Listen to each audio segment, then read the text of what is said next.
Hi everyone, welcome to ಭತ್ತದ ಕಣಜ YouTube channel. ಇವತ್ತು ರೆಸಿಪಿ ಏನಪ್ಪ ಅಂತಂದರೆ ಗೋಧಿ ಹಿಟ್ಟ ಬಂಜರಿ ಮಾಡೋದು ತುಂಬಾ ಈಸಿ ಮತ್ತು ಇದು ಬಾಣಂತಿಯರಿಗಂತೂ ಸಖತ್ತಾಗಿರ್ತಕ್ಕಂಥ ಯೂಸ್ಫುಲ್ ಬೆನಿಫಿಟ್ ಕೊಡುವಂಥ ಪೌಡರ್ ಇದು ಚಿಕ್ಕ ಮಕ್ಕಳು ತಿನ್ಬೋದು, ದೊಡ್ಡವರು ತಿನ್ಬೋದು, ಬಾಣಂತಿಯರು ತಿನ್ಬೋದು, ಗರ್ಭಿಣಿಯರು ಕೂಡ ತಿನ್ಬೋದು. ತುಂಬಾ ಈಸಿ ಮತ್ತು ಅಷ್ಟೇ ಹೆಲ್ದಿಯಾಗಿರ್ತಕ್ಕಂಥ ಪೌಡರ್ ಇದು. ಎಲ್ಲರೂ ಕೂಡ ಮಾಡ್ಬೋದು. ನಮ್ಮ ಉತ್ತರ ಕರ್ನಾಟಕದಲ್ಲಂತೂ ಇದನ್ನು ಕಂಪಲ್ಸರಿ ನಾವು ಬಾಣಂತರಿಗೆ ಕೊಡ್ತೀವಿ. ಇದಿಲ್ದಂಗೆ ನಮ್ಮ ಕಡೆ ಎಲ್ಲ ಬಾಣಂತನ ಮುಗಿಸೋದೇ ಇಲ್ಲ. ಅಷ್ಟು ಕಂಪಲ್ಸರಿ ಮಾಡುವಂತಹ ಈ ಪೌಡರ್ನ ಯಾವ ಥರ ಮಾಡೋದಂತ ನೋಡೋಣ ಬನ್ನಿ. ನಾನಿಲ್ಲಿ 1 ಬೌಲ್ ಆಗುವಷ್ಟು ಗೋಧಿ ಹಿಟ್ಟನ್ನ ತೊಗೊಂಡಿದ್ದೀನಿ. ಇದೇ ಬೌಲ್ ಅಳತೆಯಿಂದ 2 ಬೌಲ್ ಆಗುವಷ್ಟು ಒಣ ಕೊಬ್ಬರಿ ತೊಗೊಂಡಿದ್ದೀನಿ. ಹಸಿ ಕೊಬ್ಬರಿ ತೊಗೋಬೇಡಿ, ಒಣ ಕೊಬ್ಬರಿನೇ ಕಂಪಲ್ಸರಿ ತೊಗೋಬೇಕು. ಇದಕ್ಕೆ 1 ಬೌಲ್ ಆಗುವಷ್ಟು ಬೆಲ್ಲ ತೊಗೊಂಡಿದ್ದೀನಿ. ಬೇಕಂದರೆ ಮುಕ್ಕಾಲು ಬೌಲ್ ಬೇಕಾದರೆ ತೊಗೋಬೋದು. ಇದಕ್ಕೆ ಅದೇ ಬೌಲಿಂದ ನಾನು 1 ಬೌಲ್ ಆಗುವಷ್ಟು ಮಖಾನ ತೊಗೊಂಡಿದ್ದೀನಿ. ಮಖಾನ ಇಲ್ದವರು ಸ್ಕಿಪ್ ಬೇಕಾದ್ರೆ ಮಾಡ್ಕೊಬೋದು, ಇದೇನು ಕಂಪಲ್ಸರಿ ಅಂತೇನಿಲ್ಲ. ಇದೇ 100 ಗ್ರಾಮ್ ಆಗುವಷ್ಟು ಗೋಡಂಬಿ ತೊಗೊಂಡಿದ್ದೀನಿ. ಗೋಡಂಬಿನ ಈ ಥರ ಕಟ್ ಮಾಡಿ ಇಟ್ಕೊಂಬಿಡಿ, ಯಾಕಂದರೆ ಫ್ರೈ ಮಾಡಬೇಕಾದ್ರೆ ನಮಗೆ ಕಟ್ ಮಾಡಿ ಇಟ್ಕೊಂಡ್ಬಿಟ್ರೆ ಮಿಕ್ಸಿಗೆ ಹಾಕೋಕ್ಕೆ ಈಸಿ ಆಗಿಬಿಡುತ್ತೆ. ಇದ್ರ ಜೊತೆಗೆ ನಾನಿಲ್ಲಿ ಒಂದು 50 ಗ್ರಾಮ್ ಆಗುವಷ್ಟು ಆಳ್ವಿ ತೊಗೊಂಡಿದ್ದೀನಿ. ಆಳ್ವಿ ಅಂತೂ ಬಾಣಂತರಿ ಮಾಡಬೇಕಂದ್ರೆ ಕಂಪಲ್ಸರಿ ತೊಗೊಳ್ಳೇಬೇಕು. ಗರ್ಭಿಣಿಯರೇನಾದರೂ ಈ ಪೌಡ್ರ್ ಮಾಡ್ಕೊಳೋದಾದರೆ ಆಳ್ವಿನಂತೂ ಕಂಪಲ್ಸರಿ ಸ್ಕಿಪ್ ಮಾಡಲೇಬೇಕು, ಯಾಕಂದರೆ ಇದು ತುಂಬ ಹೀಟ್ ಆಗಿರ್ತಕ್ಕಂಥ ಸೀಡ್ಸು. ಅದಕ್ಕೋಸ್ಕರ ಆಳ್ವಿನ ಸ್ಕಿಪ್ ಮಾಡಿಬಿಡಿ. ಇದಕ್ಕೇ ಒಂದು 100 ಗ್ರಾಮ್ ಆಗೋವಷ್ಟು ಗೋಡಂಬಿ ತೊಗೊಂಡಿದ್ದೀನಿ. ಎಲ್ಲ ಡ್ರೈ ಫ್ರೂಟ್ಸ್ನು ನಾನು ಎಷ್ಟೆಷ್ಟು ಅಳತೆ ತೊಗೊಂಡಿದ್ದೀನಿ ಅಂತ ಕೆಳಗಡೆ ಡಿಸ್ಕ್ರಿಪ್ಷನ್ ಹಾಕ್ಕೊಂಡಿದ್ದೀನಿ. ಇಷ್ಟೇ ತೊಗೋಬೇಕಂತ ಏನು ಮೆಜರ್ಮೆಂಟ್ ಇಲ್ಲ. ಒಂದು 10ರಿಂದ 15 ಇಲ್ಲ ಒಂದು 20 ಆದ್ರೂ ಒಣ ಖರ್ಜೂರ ತೊಗೊಳ್ಳಿ. ಒಣ ಖರ್ಜೂರ ಕೂಡ ಬೀಜ ತೆಗೆದ್ಬಿಟ್ಟು ಈ ಥರ ಕಟ್ ಮಾಡಿ ಇಟ್ಕೊಳ್ಳಿ. ಇದಕ್ಕೆ ನಾನಿಲ್ಲಿ ಬಿಳೆ ಕಲ್ಲು ಸಕ್ಕರೆ ತೊಗೊಂಡಿದ್ದೀನಿ. ನಿಮಗೆ ಬೇಕಂದರೆ ಕೆಂಪು ಕಲ್ಲು ಸಕ್ಕರೆ ಕೂಡ ತೊಗೋಬೋದು. ಇಲ್ಲ ಅಂತಂದರೆ ಬೆಲ್ಲ ಹಾಕ್ತಿರಲ್ವ, ಇದನ್ನು ಕೂಡ ಸ್ಕಿಪ್ ಮಾಡ್ಬೋದು. ಇದು ಬೇಕೇ ಅಂತ ಏನಿಲ್ಲ, ನಾನು ಇತ್ತು ಅಂತ ಹಾಕ್ತಿದ್ದೀನಿ. ಇದನ್ನು ಕೂಡ ಈ ಥರ ಕಟ್ ಮಾಡಿ ಇಟ್ಕೊಂಡಿದ್ದೀನಿ. ಇದಕ್ಕೇ ಆಕ್ರೋಟ್ ಕೂಡ ಹಾಕ್ಕೊತಿದ್ದೀನಿ. ಇವೆಲ್ಲ ಡ್ರೈ ಫ್ರೂಟ್ಸು ಯಾವುದಾದ್ರೂ ಒಂದು ಮಿಸ್ ಆದ್ರೂ ಪರವಾಗಿಲ್ಲ, ಬಟ್ ಆಳ್ವಿ ಅಂತೂ ಹಾಕಲೇಬೇಕು. ಇದ್ರ ಜೊತೆಗೆ ನಾನಿಲ್ಲಿ ಒಂದು 100 ಗ್ರಾಮ್ ಆಗೋವಷ್ಟು ವಾಟರ್ ಮೆಲನ್ ಸೀಡ್ಸು ಮತ್ತು ಇದಕ್ಕೇ ನಾನು ಸನ್ಫ್ಲವರ್ ಸೀಡ್ಸ್ ಕೂಡ ಹಾಕ್ಕೊತಿದ್ದೀನಿ. ಎಲ್ಲ ಸೀಡ್ಸ್ದು ಮತ್ತು ಡ್ರೈ ಫ್ರೂಟ್ಸ್ದೆಲ್ಲ ಮೆಜರ್ಮೆಂಟು ಡಿಸ್ಕ್ರಿಪ್ಷನಲ್ಲಿ ಹಾಕಿರ್ತೀನಿ, ಅಲ್ಲಿ ಹೋಗಿ ಚೆಕ್ ಮಾಡಿ, ಏನು ವರಿ ಇಲ್ಲ. ಇದಕ್ಕೆ ನಾನಿಲ್ಲಿ ಒಂದು ಪಂಪ್ಕಿನ್ ಸೀಡ್ಸ್ ಕೂಡ ತೊಗೊಂಡಿದ್ದೀನಿ ಮತ್ತು 2 ಏಲಕ್ಕಿ ತೊಗೊಂಡಿದ್ದೀನಿ. ಪಂಪ್ಕಿನ್ ಸೀಡ್ಸ್ ಕೂಡ ಪ್ರೆಗ್ನೆಂಟ್ ಇದ್ದಾರೆ ಏನಾದರೂ ಮಾಡ್ಕೊಳೋದಾದರೆ ಅದನ್ನು ಕೂಡ ಸ್ಕಿಪ್ ಮಾಡಿ. ಇದ್ರ ಜೊತೆ ನಾವು ನಮ್ಮ ಕಡೆ ಇದನ್ನು ಅಂಟು ಅಂತ ಕರಿತೀವಿ, ಕೆಲವು ಕಡೆ ಇದನ್ನ ಬೂಂದ್ ಕಾಳು ಅಂತ ಏನೋ ಸಮಥಿಂಗ್ ಕರೀತಾರೆ. ನೀವೇನು ಕರೀತೀರ ಅಂತ ಕೂಡ ಕಮೆಂಟ್ ಮಾಡಿ. ಇದನ್ನು ಕೂಡ ಒಂದು 50 ಗ್ರಾಮ್ ಆಗೋವಷ್ಟು ತೊಗೊಂಡಿದ್ದೀನಿ. ಬನ್ನಿ ಇವಾಗ ಯಾವ ಥರ ಫ್ರೈ ಮಾಡ್ಕೊಳೋದು ಮತ್ತು ಗೋಧಿ ಹಿಟ್ಟು ಕೂಡ ಫ್ರೈ ಮಾಡ್ಕೋಬೇಕು. ಇದು ಕೂಡ ಕಂಪಲ್ಸರಿ, ಅಂದರೆ ತುಪ್ಪದಲ್ಲಿ ಹುರ್ಕೋಬೇಕು ಗೋಧಿ ಹಿಟ್ಟು ಕೂಡ.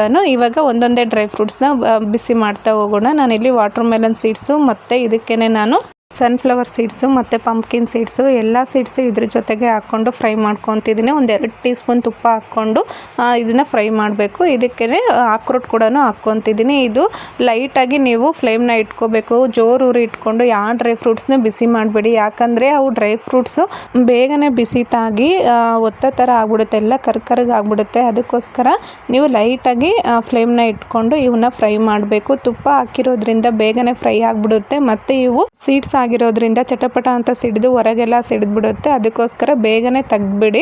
ಒಂದು ಸ್ವಲ್ಪ ಬಿಸಿ ತಾಗಿ ಒಂಥರ ರೋಸ್ಟ್ ಥರ ಆಗಿಬಿಟ್ರೆ ಸಾಕು. ಇದಕ್ಕೇ ತುಪ್ಪ ಹಾಕ್ಕೊಂಡು ಬೂಂದ್ ಕಾಳು ಅಂದರೆ ಅಂಟು ಕೂಡ ಇದಕ್ಕೆ ಹಾಕ್ಕೊತಿದ್ದೀನಿ. ಈ ಅಂಟು ಫ್ರೈ ಮಾಡೋಕ್ಕಿಂತ ಮುಂಚೆ ಗಟ್ಟಿಯಾಗಿರುತ್ತೆ. ಈ ಥರ ತುಪ್ಪದಲ್ಲಿ ಹಾಕಿ ಒಂದು 2 ನಿಮಿಷ ಫ್ರೈ ಮಾಡಿಬಿಟ್ರೆ ಅದು ತಾನೇ ಅರಳ್ಕೊಂಬಿಡುತ್ತೆ, ಅಂದರೆ ಫುಲ್ ವೇಟ್ಲೆಸ್ ಆಗಿ ಚೆನ್ನಾಗಿ ಬಂದುಬಿಡುತ್ತೆ. ಆವಾಗ ಗೊತ್ತಾಗುತ್ತೆ ನಿಮಗೆ ಇದು ಫ್ರೈ ಆಗಿದೆ ಅಂತ. ತುಂಬ ಹೊತ್ತು ಕೂಡ ಫ್ರೈ ಮಾಡೋ ಅವಶ್ಯಕತೆ ಇಲ್ಲ. ನೋಡಿರಿ, ಈ ಥರ ಸಬ್ಬಕ್ಕಿ ಥರ ಹಗುರ ಆಗಿ ಈ ಥರ ಅರಳ್ಕೊಂಬಿಡುತ್ತೆ. ಬಾಣಂತಿಯರಿಗಂತೂ ಇದನ್ನು ಮಿಸ್ ಮಾಡದೆ ಹಾಕ್ರಿ, ಆಳ್ವಿ ಮತ್ತು ಅಂಟನ್ನ.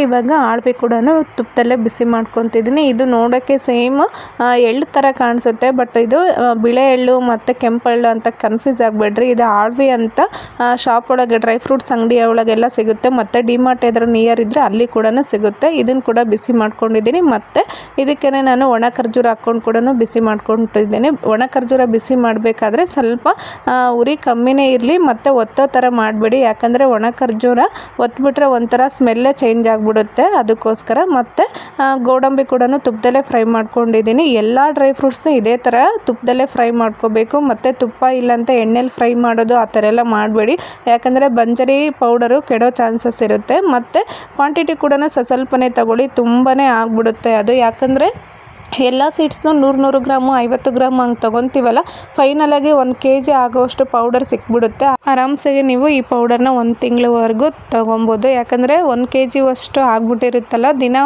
5 ಸ್ಪೂನ್ ತಿಂದರೂ ಕೂಡ 1 ತಿಂಗಳವರೆಗೂ ಆರಾಮ್ಸಾಗೆ ತಿಂದ್ಬಿಡ್ಬೋದು. ಗೋಡಂಬಿ ಕೂಡ ತುಪ್ಪದಲ್ಲೇ ಫ್ರೈ ಮಾಡ್ಕೊಂಡಿದ್ದೀನಿ. ಇದಕ್ಕೆ ಫ್ಲೇವರ್ಗೆ 2 ಏಲಕ್ಕಿ ತೊಗೊಂಡಿದ್ನಲ್ವ, ಬಿಸಿ ಹಂಚಿತ್ತು, ಅದಕ್ಕೇ ಹಾಕ್ಕೊಂಡು ಸ್ವಲ್ಪ ಬಾಡಿಸ್ಕೊತಿದ್ದೀನಿ. ಇದಕ್ಕೇನು ತುಪ್ಪ ಹಾಕಿ ಉರಿಯೋ ಅವಶ್ಯಕತೆ ಇಲ್ಲ, ಇದು ಕೂಡ ಫ್ಲೇವರ್ಗೋಸ್ಕರ. ಸ್ವಲ್ಪ ತುಪ್ಪ ಹಾಕ್ಕೊಂಡು ಮಖಾನ ಏನು ತೊಗೊಂಡಿದ್ನೋ ಅದನ್ನು ಕೂಡ ತುಪ್ಪದಲ್ಲೇ ಫ್ರೈ ಮಾಡ್ಕೊತಿದ್ದೀನಿ.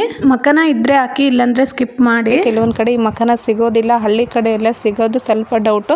ಅಲ್ಲಿ ಸಿಕ್ಕಿಲ್ಲಪ್ಪ ಅಂತಂದರೆ ಇದನ್ನು ಸ್ಕಿಪ್ ಮಾಡಿಬಿಡಿ. ಇದು ಬೇಕೇ ಅಂತೇನಿಲ್ಲ, ನಾನು ಇತ್ತು ಅಂತ ಕೂಡ ಇದನ್ನು ಫ್ರೈ ಮಾಡ್ಕೊಂಡು ಹಾಕ್ಕೊತಿದ್ದೀನಿ. ಒಂದು ಅರ್ಧ ಟೀ ಸ್ಪೂನ್ ಆಗೋಷ್ಟು ತುಪ್ಪ ಹಾಕ್ಕೊಂಡು ಇದು ಕೂಡ ಫ್ರೈ ಮಾಡ್ಕೊಂಬಿಡಿ. ಮಖಾನ ಕೆಲವೊಂದು ಕಡೆ ಸಿಗುತ್ತೆ, ಕೆಲವೊಂದು ಕಡೆ ಸಿಗಲ್ಲ. ಅಯ್ಯೋ ಸಿಕ್ಕಿಲ್ಲ ಅಂತ ಟೆನ್ಷನ್ ಮಾಡ್ಕೊಂಡು ಈ ಪೌಡ್ರ್ ಮಾಡ್ಕೊಳೋದು ಬಿಡಬೇಡಿ. ಸಿಕ್ಕರೆ ಮಾತ್ರ ಹಾಕಿ, ಇಲ್ಲಾಂದರೆ ಸ್ಕಿಪ್ ಮಾಡಿಬಿಡಿ.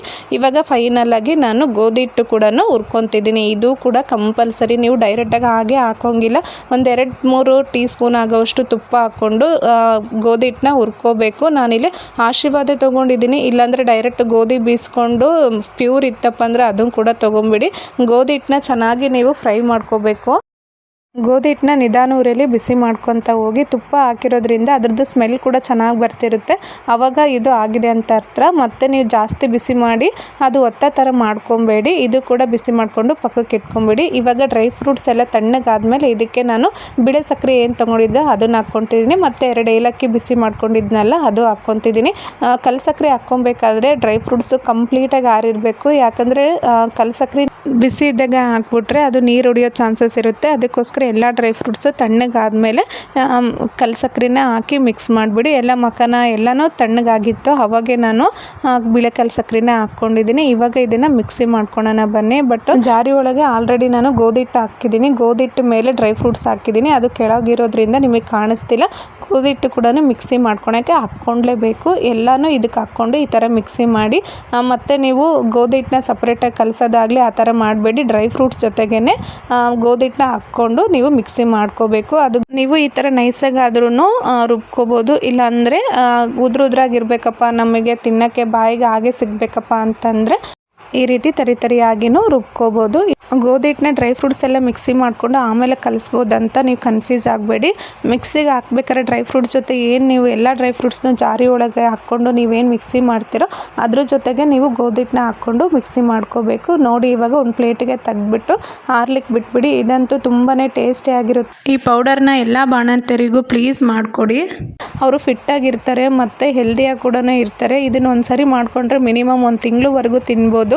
ಡ್ರೈ ಫ್ರೂಟ್ಸ್ ಎಲ್ಲ 50 ಗ್ರಾಮು 100 ಗ್ರಾಮ್ ಅಷ್ಟೇ ತೊಗೊಂಡ್ರೆ ಸಾಕು. ಟೋಟಲಾಗಿ ಫೈನಲಾಗಿ ಅದು 1 kg ಲೆಕ್ಕಕ್ಕೆ ಬಂದುಬಿಡುತ್ತೆ. ಪ್ಲೀಸ್ ಒಂದು ರಿಕ್ವೆಸ್ಟ್ ಏನಪ್ಪ ಅಂದರೆ ಅವರಿಗೆ ಇದನ್ನು ಕಂಪಲ್ಸರಿ ಮಾಡಿಕೊಡಿ. ಅವರು ಫಿಟ್ಟಾಗಿರಲಿಕ್ಕೆ ಈ ಪೌಡರೇ ಕಾರಣ. ಇದನ್ನೇ ಆ ಟೈಮಲ್ಲಿ ತಿನ್ನಬೇಕಪ್ಪ ಅಂದರೆ ನೀವು ಬ್ರಷ್ ಮಾಡಿದ ತಕ್ಷಣ ನೀರು ಕುಡಿತೀರಲ್ವ, ಕುಡಿದು ಒಂದು 10 ನಿಮಿಷ ಬಿಟ್ಟ ಮೇಲೆ ಒಂದು 5 ಸ್ಪೂನ್ ಆಗೋವಷ್ಟು, ಈ ಸ್ಪೂನಿಂದ ಒಂದು 5 ಸ್ಪೂನ್ ಆಗೋವಷ್ಟು ನೀವು ಬಂಜರಿ ಪೌಡರ್ನ ತೊಗೋಬೇಕು. ಆಳು ಹೊಟ್ಟೆಗೆ ತಿಂದರೆ ತುಂಬಾ ಹೆಲ್ದಿ ಅಂತಾರೆ. ಯಾಕಂದರೆ ನಮ್ಮ ಕಡೆ ಎದ್ದ ತಕ್ಷಣ ಫಸ್ಟು ನಮಗೆ ಬ್ರೇಕ್ಫಾಸ್ಟಿಗೆ ಕೊಡೋ ಪೌಡರ್ ಅಂತಂದರೆ ಇದೇ ಬಂಜರಿ ಪೌಡರು. ಈ ಬೌಲಿಂದ 1 ಬೌಲ್ ತಿಂದರೆ ಸಾಕು. ನಾವು ತೆಳ್ಳಗಿರಬೇಕು, ತೆಳ್ಳಗೆ ಮೇಂಟೈನ್ ಮಾಡಬೇಕಪ್ಪ ಅಂದರೆ 2 ಸ್ಪೂನ್ ತಿಂದರೆ ಸಾಕು. ನಮಗೆ ಮಗುಗೆ ಚೆನ್ನಾಗಿ ಹಾಲು ಬರಬೇಕು, ನಾವು ಗಟ್ಟಿ ಆಗಬೇಕಪ್ಪ ಅಂದರೆ ಬೆಳಗ್ಗೆ ಒಂದು 5 ಸ್ಪೂನ್ ತಿಂದರೆ ಸಾಕು. ಇದು ಗಟ್ಟಿಯಾಗಿ ಇರಲಿಕ್ಕೆ ನಮಗೆ ಹೆಲ್ಪ್ ಮಾಡುತ್ತೆ. ಮಕ್ಕಳು ದೊಡ್ಡವರು ಎಲ್ಲರೂ ತಿನ್ಬೋದು. ಗರ್ಭಿಣಿಯರು ತಿನ್ನಬೇಕಾದ್ರೆ ಆಳ್ವಿನ ಮತ್ತು ಪಂಪ್ಕಿನ್ ಸೀಡ್ಸ್ನ ಸ್ಕಿಪ್ ಮಾಡಿಬಿಡಿ. 1 ತಿಂಗ್ಳಿಗೆ ಆಗೋವಷ್ಟು ತಿಂಗಳ ಮಾಡ್ಕೊತ ಹೋಗ್ಬಿಡಿ. ಆಲ್ಮೋಸ್ಟ್ ಬಾಣಂತನ ಮುಗಿಯೋವರೆಗೂ ಈ ಪೌಡ್ರನ್ನ ತಿನ್ನೋದಂತೂ ಮಿಸ್ ಮಾಡಬೇಡಿ. ಇವತ್ತಿನ ರೆಸಿಪಿ ಹೇಗಿತ್ತಪ್ಪ ಅಂತ ಕಮೆಂಟ್ ಮಾಡಿ. ಹಾಗೆ ನನ್ನ ಚಾನಲ್ಗೆ ಲೈಕ್, ಶೇರ್ ಆ್ಯಂಡ್ ಸಬ್ಸ್ಕ್ರೈಬ್ ಆಗೋದನ್ನ ಮಿಸ್ ಮಾಡಬೇಡಿ. ನಿಮ್ಮ ಪ್ರೀತಿ ಆಶೀರ್ವಾದ ಸದಾ ನನ್ನ ಚಾನಲ್ ಮೇಲೆ ಹೀಗೆ ಇರಲಿ ಅಂತ ಕೇಳ್ತಾ ಥ್ಯಾಂಕ್ ಯು.